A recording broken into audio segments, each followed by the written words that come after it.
Catus Maximus here. This time I'm doing a review and comparison of XyTronic soldering irons and soldering stations.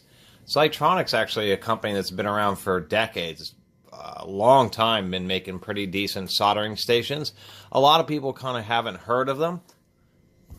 The kind of soldering irons most people have heard of or have seen would be like these Wellers or some more basic units. And this is kind of, at least the XyTronic is kind of the brand that, where you step into, I would say more professional grade or more commercial grade. And there is a difference between just basic soldering irons where you plug them in and then they just heat up and reach a certain temperature. About as hot as these get, I think it's around 700 degrees or something, 600 or 700 degrees for the Wellers.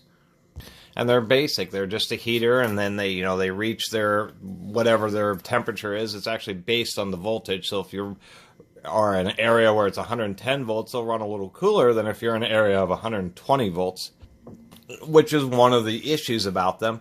And then the fact that they don't compensate. So they're always just running essentially full bore. And then if you are perhaps trying to desolder a larger component with a small iron, you got to let it sit there and try to deliver enough heat to finally melt the solder. And those are the situations which you would want more powerful soldering irons, just so they can deliver the energy without getting the heat or the heat being reduced.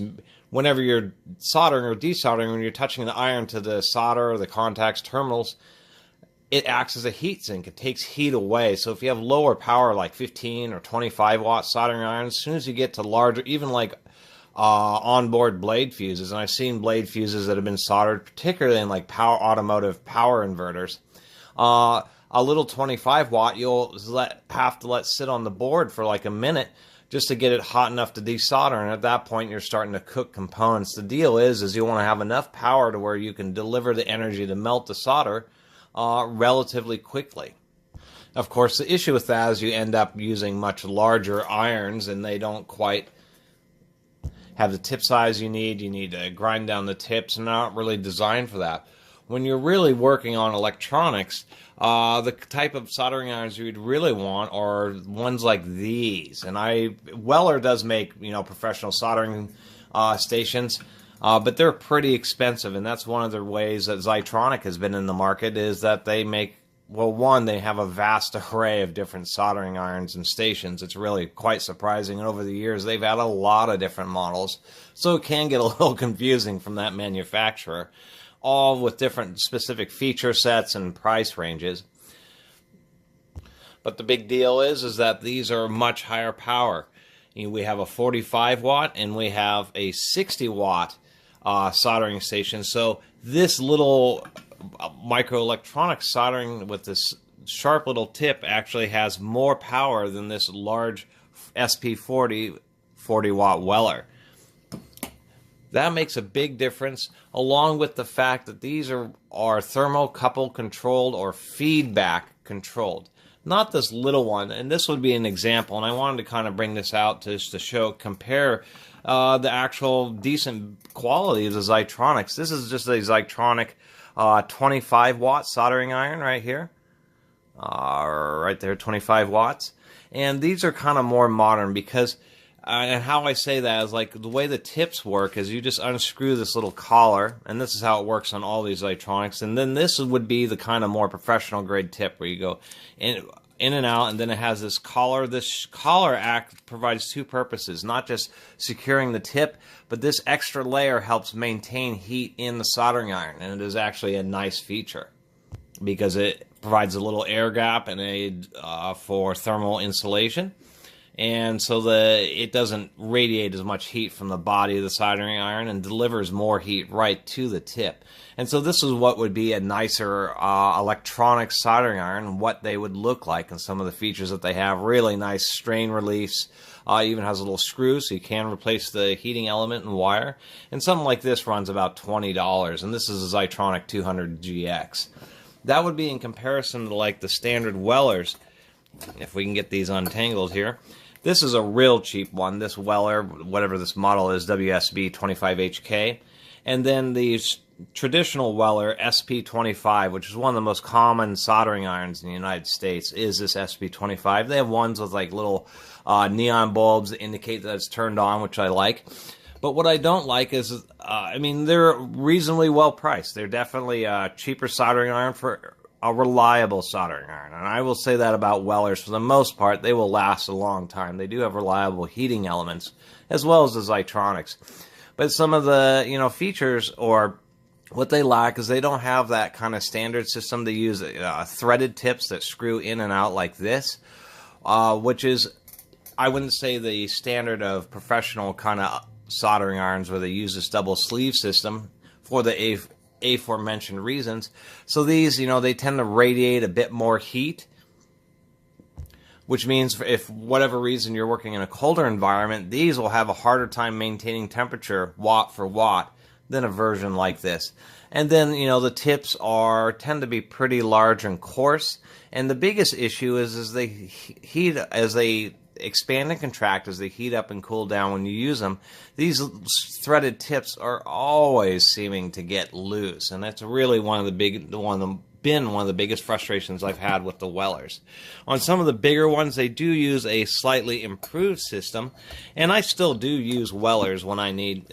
Let me get these untangled here. Is these larger ones. When I needed a higher power soldering iron, I usually use this SP40 in it. Works pretty well. And then they use a set screw to kind of help hold the tip in, and that did help over just having pure threaded because it doesn't want to get loose. And it seems like on those just pure threaded tips from the 25 watt Wellers, they're just getting loose all the time. But I still do use the Wellers when I'm just doing kind of rough work. Well, I don't want to use one of the nicer soldering stations because they do run hot enough where the tips eventually do erode and get gouged out. And so you kind of want to have some beaters for rough work and then more precision ones where you keep the tips in nicer condition. That's, of course, taking proper care of them, either having a wetted sponge, or in this one they use, brass wool. And to tell you the truth, I've always liked the wetted sponge. It always really seems to clean up the tips very well, as opposed to the brass wool. I've never been super fond of the brass wool, although I'll have to admit it does seem to work well. And one nice thing about the Wellers is for the price, you can get some very wide range. Like this one is a W100 here. If we can see it, there you go.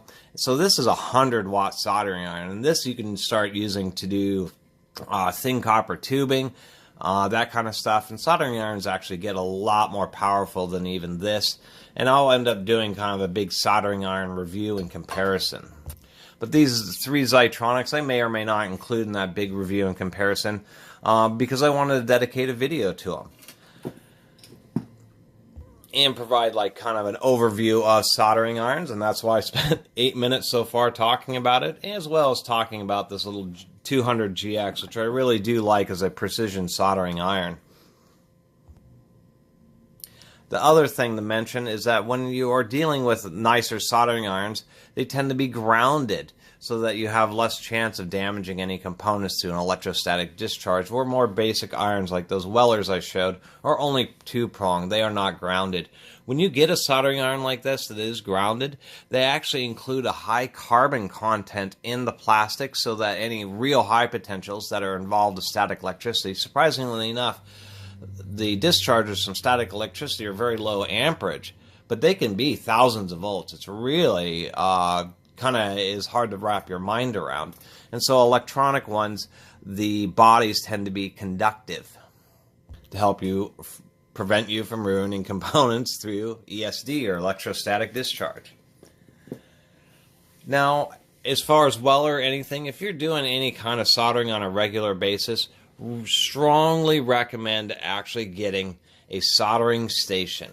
And the reason being is that soldering stations, when you tend to step into them, and it was about $60 for this 168-3C model here, and I've seen online around $75 for this LF369D, but they seem to continuously change, and they're just different feature and power differences on the electronic ones, or excuse me, I should say the digital ones versus the analog ones. Now these are thermocouple controlled. And they do advertise that here on this one, where it's temperature controlled soldering station. And what that means, and I'll get to another point about kind of build quality for dollar differences. But when you have a temperature controlled soldering station, they tend to have many pins, not just 2 pins for a heater. And the reason that is because there is a thermocouple, a temperature sensor, actually not in the replaceable tip, but right along in the body of the heater here. And that's so that the station can tell or sense that the soldering iron is cooling off, turn on the heater, heat it up to a particular temperature that you set, and then turn the heater back off again. Now, earlier I talked about desoldering larger electronic components, and so how these can get away with having so much power, like 45 or 60 watts or 45 watts, in tiny little electronic soldering tips, is because they are able to regulate their temperature. If you had a 60-watt heater just running full bore, this thing would overheat. It would probably get to 1,000 degrees.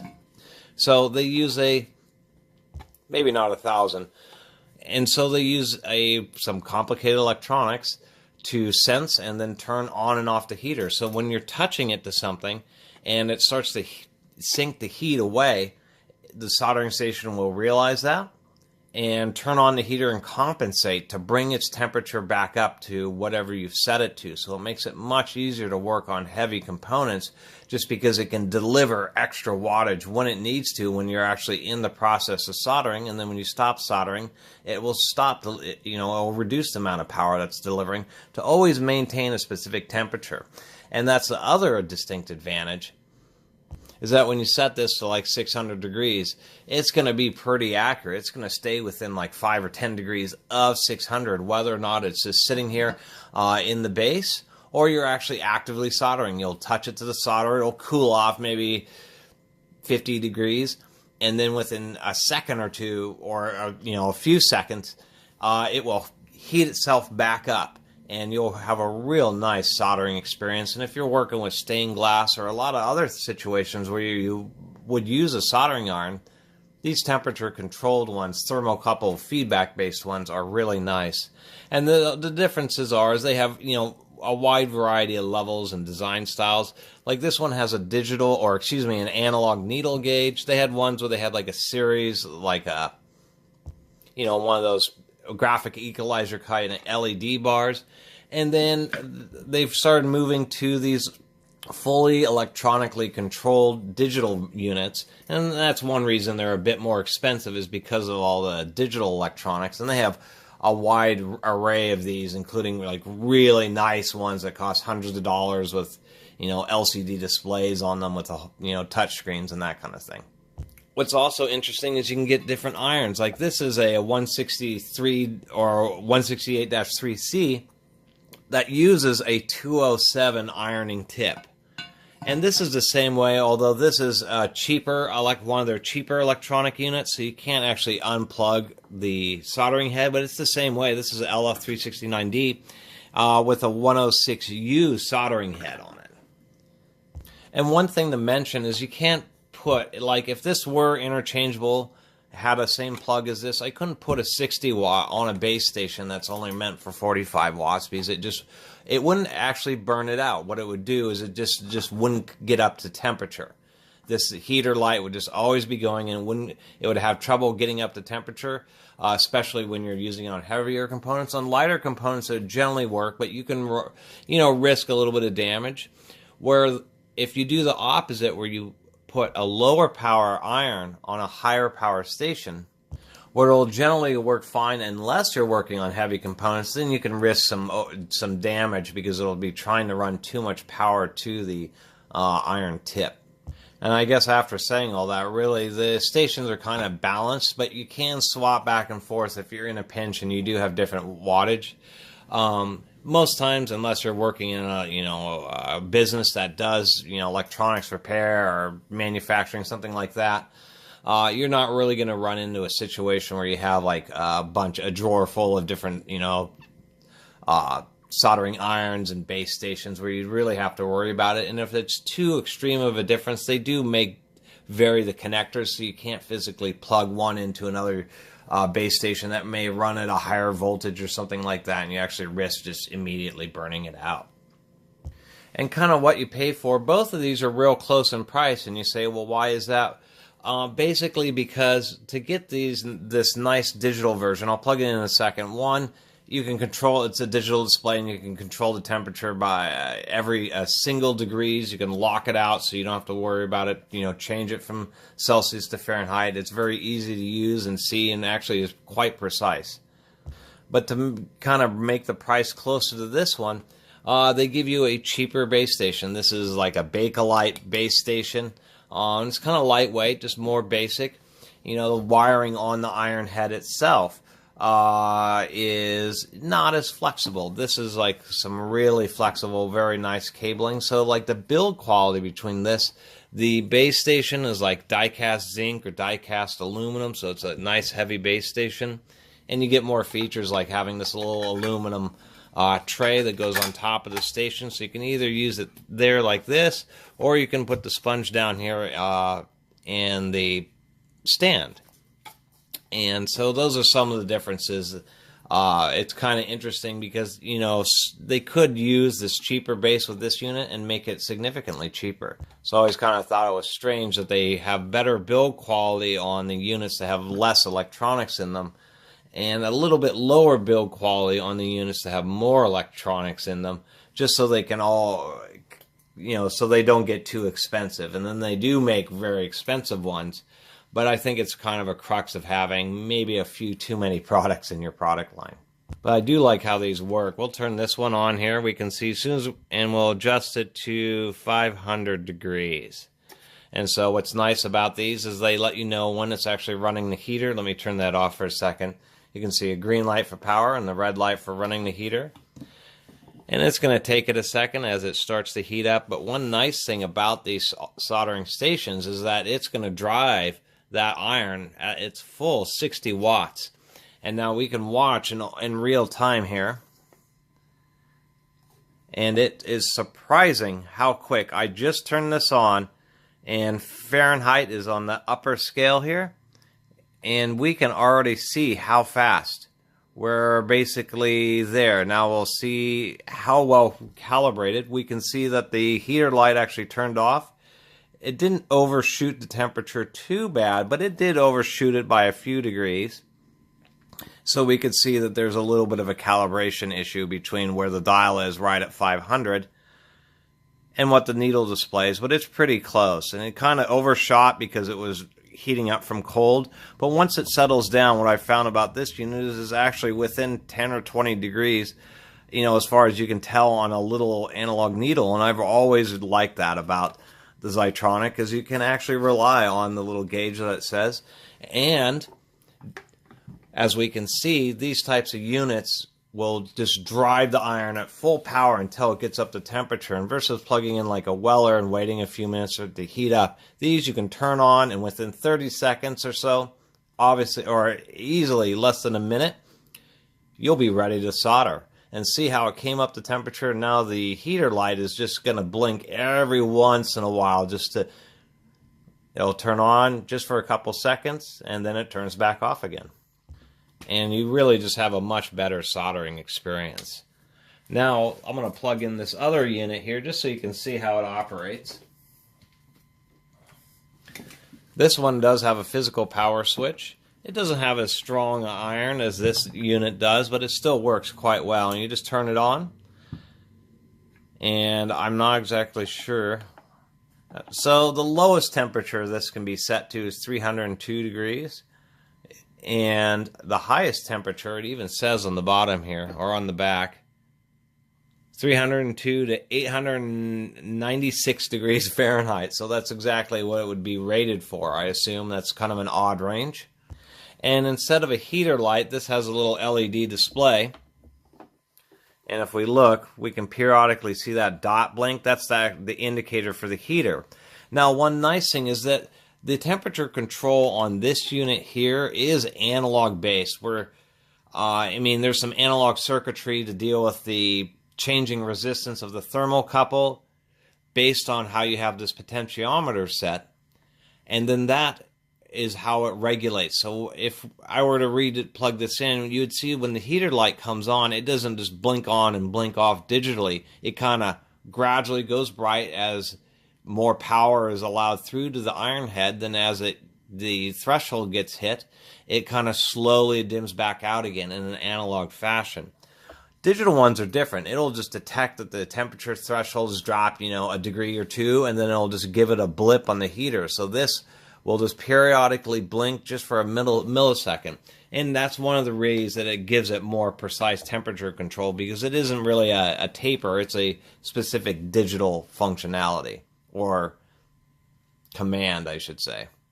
And I've always really liked this. I'm probably going to end up selling this one because I've only used it a little bit and it's in great condition. And even though it's more powerful than this one's really pretty nice. Just because it's so easy just to say, what's the optimal temperature? Maybe I'm working with a silver content solder or a rosin core solder, and there would be subtle differences in temperatures that you would use. And it's really nice just to say, if I need to have this running at 472 degrees, you dial it up to exactly 472 degrees. And you're ready to go. Also, occasionally you may see flashing on this display. It's not something that you would see in real life. It's just due to the offset and the frame rate the camera is recording at and the refresh rate of the display. Contrary to popular belief, many digital LED displays aren't run continuously. There's a very low amount of power that the little circuitry can drive these displays at. So instead, what it's doing is it's alternating different segments, refreshing them at whatever the frequency is, 60 times a second or 100 times a second, so that actually each one of these elements is not lit up precisely at the same time, but they're all flashing at like 60 or 100 times a second, which is something your eye and brain can't see looking at the display. It looks like they're all lit up. To the controller is actually at any given instance in time is only actually lighting up one display, but it's just cycling it through it very quickly. But that will cause interference sometimes with cameras, and so I did want to point that out. Anyway, this was kind of an odd review. I was having a hard time kind of thinking of exactly how and what I wanted to state in a soldering iron review, because there's a bit of information from my experience. And so I'm sorry this one is quite so long. But I guess the crux of it is they're all pretty nice. You kind of got to choose your price range. And more or less speaking, if you get the more analog units, they're a bit heavier duty. This is physically like a pound heavier than this unit is. I think it is transformer based because it is an analog type unit. And it works very well. But if you really are doing electronics troubleshoot or repair, definitely get a digital unit, because it's super simple to turn it on and be able to set exacting temperatures. But for more general use, but you kind of like nice tools, or work in a more of an industrial environment, maybe you're fixing power tools, that kind of stuff, one of these analog ones is probably be a little bit more durable and deal with a lot more power line noise and those. Not that this would have much of an issue, but when you have transformers isolate electronics from power line noise. So these, would be more robust when you're in a physically demanding environment, and I suspect that's kind of what these style are intended for, and why they have this tray that can be moved around, and why they have such a heavy-duty stand. This is probably designed to really get beat, maybe drop off a desk a few times, where the Bakelite's designed for you to be a little bit more delicate and careful. Obviously, it's Bakelite, so it could easily shatter if it hits the ground. Those kind of differences might set apart an analog from a digital one at a given price point, is you will get a more physical durability and robustness. Anyway, this was a hugely long review. But I've really liked these XyTronics, and so I wanted to spend some time talking about them and talking about the Wellers. I'll do one more soldering iron review, which will be a big review and comparison of a bunch of different soldering irons, just to show that, like those Wellers I started off with at the beginning of the video, how they make soldering irons for plumbing, electric ones for plumbing and all that go up to 250 watts, hugely powerful irons. And it's kind of surprising when you actually have units like these and you do soldering, then the projects come out better and you'll have a little bit more incentive, because you're not like battling using an underpowered uncontrolled soldering iron, you have something like this where the solder always seems to melt properly, and that the tips don't get loose on you, and that kind of stuff. Anyway, I'm going to go ahead and end the review here. This was Catus Maximus, and I really appreciate everybody who's subscribed, and if you haven't subscribed, please do subscribe. Until next time, Catus Maximus out.